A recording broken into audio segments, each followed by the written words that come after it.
ஆனால் இங்க இருந்தா நமக்கு தான் ஆபத்து. ஓடி வா, ஓடி விடலாம். ஐயா ஐயா எவ்வளவு முன்ன சாவல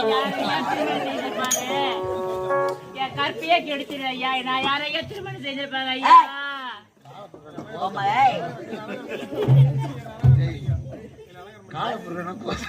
கருப்பு போனா என்ன, கருப்பு போனா என்னாடி, எதனால சோப்பு வாங்கி தடி ஐயா.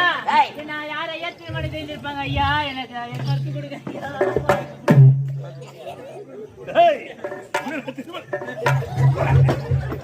திருமணம் செய்து கொள்ள விடுமா? வேலை முடிஞ்சுடா மொத்த வீட்டு கிளம்பு. திருமணம் செய்து கொள்ள விடுமா? கடையில் இருக்கிற வாங்கி கொடுப்பாங்க. என்ன